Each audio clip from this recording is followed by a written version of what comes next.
Welcome to Growing Your Team, a podcast designed for small business owners seeking to grow their company with the help of employees and contractors. Your time is limited, which means growing and leveraging teams is essential for business success. The Growing Your Team podcast is the place to learn tips and techniques designed to help you know when it's the right time to hire, how to select perfect fit team members, and how to maximize productivity while creating a positive work environment. Drawing from her 10-plus years of leadership and hiring experience, here is your host, Jamie Van Kuyk.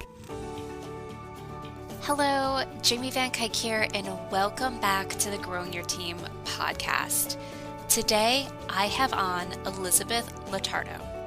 Elizabeth is a consultant, researcher, and co-author of Selling with Noble Purpose: How to Drive Revenue and Do Work That Makes You Proud. As the VP of Services at Sales Leadership Consultancy, McLeod & Moore, Elizabeth leads sales transformation initiatives for clients like Oracle, GE Ventures, and Pfizer. She is a popular LinkedIn learning author, and her work has been featured in the Wall Street Journal and on NPR. With an undergraduate degree in advertising from Boston University and a master's in organizational psychology, Elizabeth has enabled firms to drive employee engagement, competitive differentiation, and ultimately revenue. In today's conversation, Elizabeth and I talked about how to lead your business with a purpose so you can not only attract the best talents, because people out there are looking for more than a paycheck right now, but we also share how you can retain talent and make that talent more productive, especially if they have a sales component, when your business has purpose. So let's jump into the conversation and learn how having a purpose can make our businesses better. Hi, Elizabeth. Thank you for joining us on the Growing Your Team podcast. Thanks for having me, Jamie. Can you kick us off with telling us a little bit about yourself and your business? Sure. So I'm Elizabeth Lotardo. I'm the Vice President of Services at McLeod & Moore, which is a consulting firm focused on helping organizations create purpose-driven cultures. I'm also the co-author of the newest book out of that firm, which is Selling with Noble Purpose. I have a background in organizational psychology, and for the last 5, 6, 7 years now, I have been helping organizations harness the power of purpose to grow employee engagement, to grow their sales revenue, and to outperform their competitors. This whole thing of the purpose-driven cultures and everything, I'm definitely really intrigued about that. We've had some guests on the past that kind of talked about living with purpose in your small business, that you're never too small to make a social impact. So I think some of those episodes we talked about that, where people want to go back and listen to them. Episodes 4 and then episodes 30 are great ones where we talked about purpose. But one of the things that really intrigued me about what you do is you mentioned making it so you don't just have this purpose statement, this thing that you want to do, is actually making it a part of your culture and a part of your day-to-day. So tell us a little bit more about that. Absolutely. So I'm sure all of us have seen organizations who have great purpose statements and then experience that organization very differently. For example, Enron, they had a great purpose statement. They had integrity as one of their values. It was etched in stone in their lobby. We all know how that panned out. So where I specialize is the difference between making purpose a statement and slapping it on a t-shirt or a tagline, and making sure it really sits at the core of your commercial model. It isn't relegated to corporate social responsibility. It isn't relegated to HR. It certainly isn't a marketing initiative. It is the primary North Star of the business. It is what every employee can connect their own role to. It is the focal point of conversations with customers, and it is the essence of the impact your business is making on the world. And I absolutely agree with you. It is never too early to start that. I think a lot of particularly smaller business owners are intimidated by the notion of purpose because it has this finite feeling to it, like you either have it or you don't. But I would argue that a purpose is something that is more of an evolution. You work deeply to ingrain it in your culture, and that takes time. Right. Yeah. And that you're never too small to start. I feel like sometimes when we're a small business and we're growing our first teams, we're so focused on the process and getting things done that we forget Right. about the bigger picture, or we think it doesn't matter yet. The bigger picture will fall into place. But if you don't know what that bigger picture is, how is it ever going to fall into place? Right. And as a business owner, if you are a founder of your own firm or if you are early on in the firm that you're working for, you're probably really connected to that purpose in ways that you might not even recognize. But those newer employees don't have the same sight line. And it takes real work and intention to get them rowing in the same direction you are and having the same vision for the business that you do. So, with that, you have this purpose and you want people to really engage with this purpose from the beginning. Now, I see two things here is one, getting people in that can actually engage with your purpose, care about your purpose. And two, once you get people into your business, they're so focused on how do I do my job so I prove my worth and I don't get fired at first, that purpose might not necessarily be the forefront of their mind. So are you able to talk about both of those, maybe one at a time? First off, how do we find people that are going to be capable of aligning with our purpose? That's a great question. And I'm sure you've seen it in your work. People are not always their most authentic self in their interviews, and they have a history of telling business owners what they want to hear. But there's a single question you can ask in an interview that will help you gauge if someone is purpose driven in their heart. And that's this: tell me about a time you made a difference at work. Not a metric you hit, not a position you had, not a performance review you received, a difference you made to another person. And someone's ability to bring that to the fore of their mind and talk about it with fluidity will give you an indicator as to, does this person simply show up and check boxes, or are they deeply motivated to work for a purpose-driven company, and do they carry that motivation with them when times get tough? Especially relevant now. Right. I like that. I like that a lot. That's a great question. Yeah. And it's funny that you mentioned people not necessarily being their authentic self during the interview process. I was actually just having multiple conversations about that over the last 2 weeks. Is one was a candidate where I did the phone screen and then the person whose business they were going to be working for did the final interview. And we asked almost the same question, just slightly different about their future goals. And what the person told me was different than what the person told the actual hiring manager. Mhm. And what the way we looked at it was when they were speaking to the hiring manager, saying that person was in a different position, that they gave an answer to made it seem like they wanted to grow up in their career to be like that person. Where when they were Right. talking to me, they gave a different thing. And it's like, that's what some people do. It's like they give you answers based off what they think you want to hear Mhm. versus what's actually true to them. So I like that. I like that question. But then like the other person that I was speaking to, we were talking about how do you make people comfortable enough in an interview in order to show you their true self and their true personality. And in that situation, I was able to give them a few tips based on, okay, it all depends on what type of business you're hiring for, what position it is, but there's things you can do to help pull out that true person during the interview process. Right. And asking about when they've made a difference does exactly that, because you'll get a glimpse into what they think is important. So back to Mhm. the second half of your question, a lot of employees show up really eager to please and aren't asking for that purpose. But what I would suggest is that though they may not be vocal in their desire to have a purpose driven workplace or their desire to feel a level of fulfillment at work, that is an intrinsic human need for all of us that passes age, race, sex, country of origin, everything. Everyone wants to make a difference. We spend the vast majority of our time at work. It would be insane to think that that desire for fulfillment doesn't apply to inside of an office, or I guess in this case, through a Zoom call. So, though employees may not be asking for that sense of purpose, a business leader or even a business owner has a duty to make it present, because what the research has shown us is that when people do have that sense of purpose, they are more engaged in their work, they are more likely to stay with their current position, they are more likely to innovate, and they ultimately, as a business, are more likely to outperform financially those other folks in their industry who may be more transactional than they are. So I would say, while you may not be, having people raising their hands saying, what's our purpose? The intrinsic desire is always there in every person. And the research backs you up in making purpose the core of your strategy. Yeah. So with that being said, that the purpose is always there in every person, Do you find that's 100% the same across every generation? Or do you feel like some generations are more purpose-driven than others?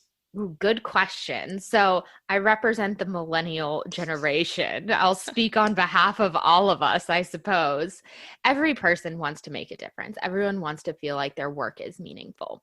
Millennials are a little bit different in the sense that they will quit in the absence of that. So what we've seen is that intrinsic desire for fulfilling life is present through everyone.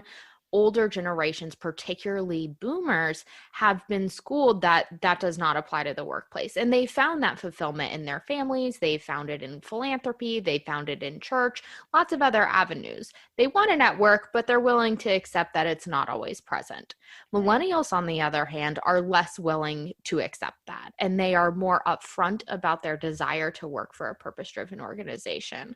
So I think the benefit in terms of engagement, retention, ultimate performance applies to everyone, but immediately millennial retention is a problem for a lot of businesses, and particularly Generation Z. As they come up too, this gets even more prevalent.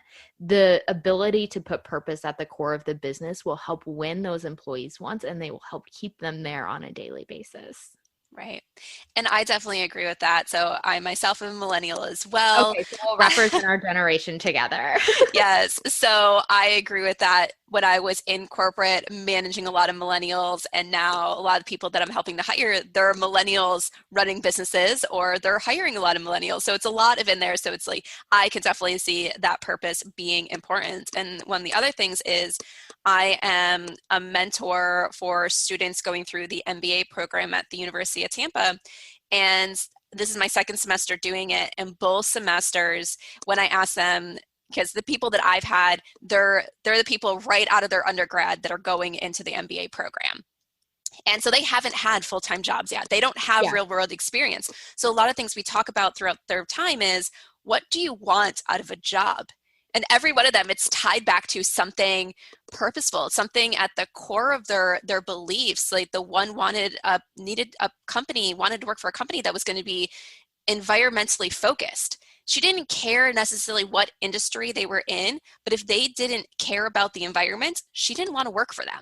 And the Right. other one, it was all caring about people and lifting up people and everything. They were flexible of industries they'd work with and all these other things, but the purpose of a company was number one. And they said they wouldn't work long term, or possibly wouldn't even apply for a company that didn't have a purpose. And I think this current coronavirus situation is going to amplify that, because what we're seeing is that people are reassessing how they spend their time. They're reassessing who they spend their time with. Much like if you go through a personal health crisis or a job loss, a death of a parent, whatever it may be, you tend to step back from your life and reevaluate it in a way you may not have previously.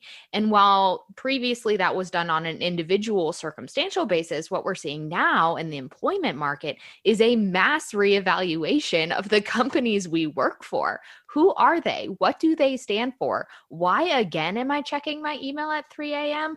All of Right. those questions are being brought to the surface in a way that they weren't before. So I think when we come out of this crisis, employee retention is going to be an employment problem for everyone. Yeah, I have told multiple clients of mine that have been thinking about hiring that now is the perfect time, because for the most part, in a lot of industries, obviously there's still a lot of industries that are very disrupted right now, but a lot of industries have stabilized. So people are now not afraid to go and find something new, and they've realized if they like their job or not. They have realized, is this a place I want to be long term? And so there's a lot of good candidates on the market now looking for jobs that have jobs, but wouldn't have been looking for jobs 6 months ago or 7 months ago. So it's a good time to find people, because people are leaving places because they realize it's not where they want to be long term. Absolutely. And I think, as we think about employee retention, I'm sure you hear it in your work too. It's all about like the foosball table and all these sweet perks and the nap pods that Google has, and this ability to kind of add to the peripheries of work and make this experience. But when everyone went home and it was just them and their laptop, they got a crystal clear view on what about their actual work they liked and what was maybe an environmental perk. So I think as organizations are looking to hire, it is a more level playing field than it has ever been. And your ability to bring purpose to the core of your culture can be a differentiator and can compete if you're a small business with other larger organizations that maybe in the past relied on some of those more superficial perks. Right. Yeah, I love that. I love anything that puts small businesses in the forefront of hiring because sometimes you are at a disadvantage mostly because of benefits. But Yeah. it's one of those things of like what actually matters versus what are those vanity benefits or things like that it's like, oh, that's really cool that you have this in the office, but I'm never going to use it. Especially if they're then working a job where if you think about Google or Facebook or any things like there that had these fancy offices, their staff was also working around the clock. So can you really Right. enjoy a fancy office if you're working around the clock? Right. And I'm sure you've seen it too with unlimited vacation, which was like the hot new thing to do in like 2016, 2017 was to offer unlimited vacation. But what happened is no one ever took it because it was frowned upon culturally to remove yourself from the cadence of work. So I think as we go into a more level playing field where every job is you and your laptop and the only differentiator is the people you're interacting with on your screen, the ability for small businesses to win talent is tremendous in a way that they have not been able to in the past. Right. So any other tips for retaining talent? So you get this great talent and especially as a small business, you're finally winning in those talent searches. Besides having that purpose, what else can people do to retain the talent that they have?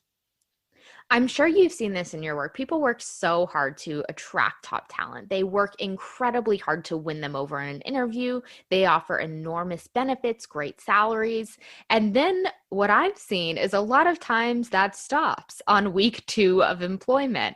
And what I would say from a talent perspective is that you are re-recruiting that person every single day. And that's not to sound exhausting. It's just to bring awareness to the fact that people evaluate their jobs all the time. People are constantly getting calls from other recruiters, and whether they take that call or not is often dependent upon the last, month of interaction you had with your boss. Right. So as we think about retaining employees for the long term, bringing that purpose up outside of the interview and connecting day-to-day tasks. For example, if you hire a staff accountant for your small business and your small business is focused on IT services, reminding that staff accountant that their ability to keep your business solvent, that their ability to communicate with customers about billing is what enables the relationship. It's what enables their customers to thrive. So always bringing back the functional operations, always bringing back daily to-do lists, new initiatives to that larger purpose and teasing out how it impacts someone else is what makes the job exciting. And it's what wins that employee beyond an initial interview. Right. I love that. Yeah, that's great. I think one of the um, can't remember if it's gone live yet or one of the podcast episodes that I've recently recorded, we talked about this kind of like ripple effect or reminding people what happens with their job. Like they might focus on like, okay, this is one little part of a company, but that it's this whole ripple effect of you have this little internal piece, but it impacts this, which impacts this, which impacts this, and it impacts the company Absolutely. as a whole. Like there's no really small player in the company that everybody is important. Otherwise, the position wouldn't be there. Exactly. And I think it's easy to lose that sight line in the cadence of daily business. Yeah. Yeah. And tying back to with some of the things that you said earlier with the purpose and tying it into everything that they do, one of the things that I always talk about, and that I'm sure people have listened to a bunch of these episodes, you've heard me mention this multiple times, is when you're giving direction and giving next steps, tying it back to a why it's important, why it needs to be done a certain way. And like I always say, I like to quote my 7-year-old that because I said so is not a reason. She likes to remind me that all the time, and that there has to be a reason behind it. And when you're able to connect your why to your purpose, so we do things this way because integrity is number one. And when we don't do it this way, integrity falls. Helping people see that why the things that they do or why you're giving them correction that it needs to be done this way versus this way matters to your purpose, to your core, is going to make such a big difference. Absolutely. And again, as a business owner, I know you work for yourself and I work for a very small company. It's easy to keep that in the front of your mind when you've been doing it for a long time. But for those new employees, they don't have that neural pathway yet. They're not connecting daily operations to the integrity you want to see in your business. They're not connecting their to-do list to the larger purpose or vision of the company. So your ability as a leader to build that neural pathway, and especially early on in their employment journey, constantly be connecting enables them to do the same for themselves when you're not there. And it keeps the culture really focused on what you had in mind for your business when you first started it. Right. And I love that because one of the biggest complaints I hear all the time is my employees don't care about the business like I do. And I have to remind them, I'm like, for you, your business is your baby. You've grown it from the ground up. For them, they're just an employee. They can grow to care about it like you Yep. do, but they're never going to on day one. On day one, until you make a difference, it is just a job. It is just a paycheck. You're the one who can make them a part of that business or have it continue just being a job and a paycheck until they go find another job and a paycheck. Right. And what we know about the research around purpose and when people do feel that sense of engagement is that that employee is going to innovate for you in the way that you wanted someone to innovate for your business. They are going to be loyal to you in the way you are loyal to your business. So fostering that spirit in your employees is the job of the leader. And of course, they don't care about it like you did on the day that they show up for their first day of work. That would be ridiculous. You started the business. You took a huge leap of faith. You've put in hours and hours and hours and hours into forming the type of business you want. And that employee has to get to know that story and understand why it matters beyond delivering value to you, the business owner. Right. Exactly. So let's talk a little bit more about the book and everything that you co-authored. I know for a lot of my clients, they don't have big, robust sales teams, but some of Yeah. them are trying to find positions that are either going to be those first sales individuals in their business or positions that have a little bit of a sales overlap. So because they're client focused and interacting, that even if they're not the first seller or going to be the closer, that they're finding opportunities for cross sell or things like that. So tell me a little bit more about selling with a noble purpose and how this can apply within small businesses. So, selling with a noble purpose was born out of some research from our firm that was focused on identifying the difference between a good salesperson and a great salesperson. Every business owner alive knows the difference between a bad salesperson and a good salesperson, right? Good Right. salespeople ask questions, they show up on time, they actually communicate with their customers. But the difference between a good salesperson and a great salesperson is a little bit harder to pinpoint. So we were initially tasked by a biotech company to identify the behaviors that differentiated the top sales performers from that good category. And what we found was that the salespeople who carried a sense of purpose in their heart, who had a clear sight line as to why their job was important, beyond hitting a quota, beyond, making President's Club, beyond being the favorite of the boss, were the salespeople who outsold their competitors. And that sense of purpose rippled out in a million different ways. It rippled out in their body language. It rippled out in their way they asked customers questions. It rippled out in how thorough their pre-call planning was.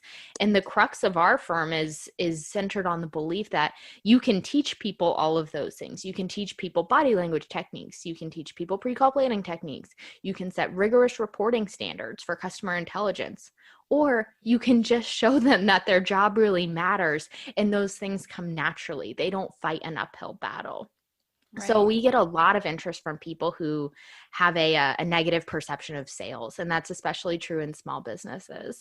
Sales is a dirty word. We don't want to come off like that used car salesman or like, look at my watches guy. We want to authentically connect with customers. And when you put making a difference at the core of the sales process, not only the core of the business, but specifically in the sales function, you enable your team and yourself to do exactly that. And sales becomes a little bit less of an awkward dance. Right. So when you say making a difference, Yes. is that the purpose of how the product or service is going to make a difference for the clients, or how them focusing how the company as a whole can make a difference because they get this revenue? The first one. So, of course, corporate responsibility is important. I highly admire firms who take a portion of their profitability and invest it back in the community. I think that's important. What our work centers on is the direct impact from your product or service that you are selling. So, if you are selling IT services to other businesses, what does that enable them to do? It enables them to free up their employees to work on innovating in other projects. It enables them to rest easy at night, knowing their website's not going to go down in the middle of the night. All of those things that are a ripple effect of your core offering, the center of your commercial business, are what the purpose of your sales team is to infuse. And when you start to articulate that, your sales team becomes more differentiated when they're with the customer because they're not talking about specs, they're talking about impact, especially at first.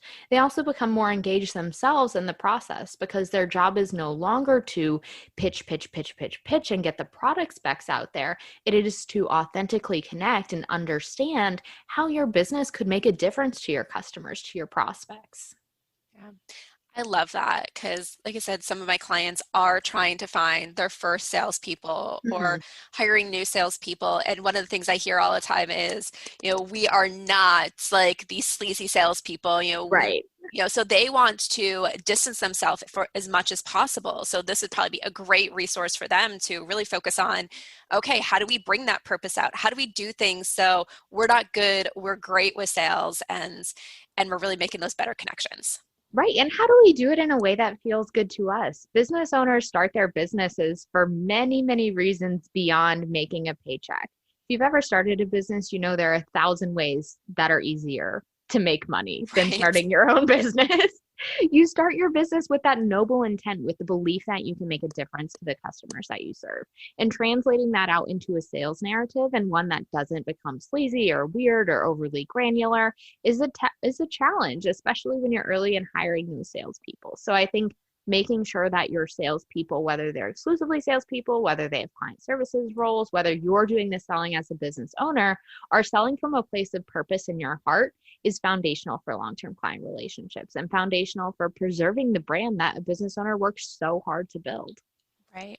So with that, with building the sales teams that have this purpose, one of the things that I can think of is people is like, okay, but I immediately want my sales team to go out and sell because they need to be paid. I need to get that additional revenue for them to be paid.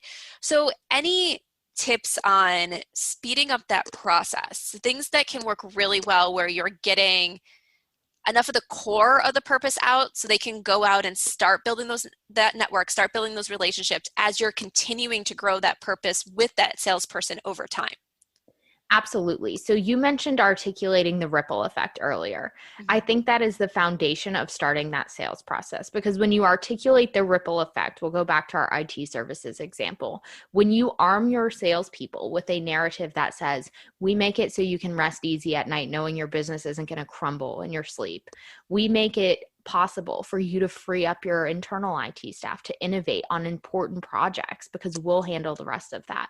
When you start articulating that purpose-driven narrative of your big impact, you give your salespeople a much more compelling story to tell, which enables them to attract more leads. It enables them to get more introductory conversations. It also enables them to build urgency in those conversations because they're speaking to something that is bigger than a product or a service. They're speaking to the impact they could have on that prospect. And when the prospect starts to hear that, they are much more likely to act than if they are pitched on products that they might not fully understand. When they get too granular into spec sheets or something like that, they are much more receptive to how can your business make their life, their job, their company more successful. All right. Well, thank you, Elizabeth. That is a lot of great information. And I cannot wait to get my hands on this book because I want to learn more about it to even help with my individual, sales techniques and everything because, obviously I have a great purpose behind my business of wanting to just help people get the right people. I am so people focused and I feel like that would help a lot to make some of those conversations and connections easier. So how can people get in touch with you and your company if they're interested in learning more? So if you want to get in touch with me, you can follow me and message me on LinkedIn, Elizabeth Lotardo. And if you want to learn more about selling with noble purpose, you can visit sellingwithnoblepurpose.com. We work with sales teams all over the world, virtually exclusively now, to bring this sense of purpose that is so often present in a business owner's heart to life in the cadence of daily sales. All right. Well, thank you. And I like to always finish with the same question. So we've all had leaders or managers that stood out to us. Think of one of the most impactful leaders or managers that you have had, and can you share with us what made them stand out as a great leader to you? Absolutely. One of my favorite leaders that I've ever worked for is the dean of my college when I was in university, Dean Ken Elmore. I worked in the dean of students office for 2 years. And what was so impactful in that experience to me was how clear his sightline was from daily operations. I answered phones. I hardly had a glamorous strategic job to how that made a difference to the student experience. And his ability to connect that on a daily basis was so important to me and making sure that I felt fulfilled in my role. And it inspired me to work a lot harder and answer those calls with enthusiasm and deal with them in a way that I would be proud of. So I think a leader's ability to do that is instrumental in the success of their employees. And looking back now, I can really understand through my current research why I found that job so fulfilling. Well, thank you. And thank you, Elizabeth, for joining us on the Growing Your Team podcast. Thanks for having me, Jamie. Are you ready to build the team you need to grow your business and want to do it without it requiring all your time? Then I invite you to join the Growing Your Team membership. Let's face it, as a small business owner, you're running 1,000,000 miles an hour in your business, doing all the tasks and most likely overwhelmed by all the work. You need help, but you're not quite sure where to even start. You know you need to hire support or even a whole team if you want to keep growing your business, but relying on Google for info on how to write job descriptions, find qualified candidates, delegate with ease, or manage your team successfully just isn't cutting it. Why can't you just figure this out on your own? Because hiring and managing a team is hard. They are big projects, big activities that require plans and accountability to happen well. However, imagine what goals you could achieve, clients and customers you could serve, and the revenue growth that could happen with the right people surrounding you in your business. That is exactly why I created the Growing Your Team membership. It's an on-demand training membership and community designed to give you the knowledge and support to hire and manage your team successfully without doing it alone or having to hire an entire agency or recruiting team to do the work for you. If you are ready to build the best team ever in order to grow your business to even greater success, if you're ready to do this alongside other inspiring and motivated entrepreneurs, if you're ready to dig in and be supported every step of the way, then we're looking forward to seeing you inside. Head on over to growingyourteam.com/membership to learn more. Come join us in the Growing Your Team membership. Thank you for joining us for this episode of Growing Your Team with your host, Jamie Van Kuyk. Be sure to subscribe and head on over to growingyourteam.com to connect, access the show notes, and discover more ways to hire and leverage your perfect fit team.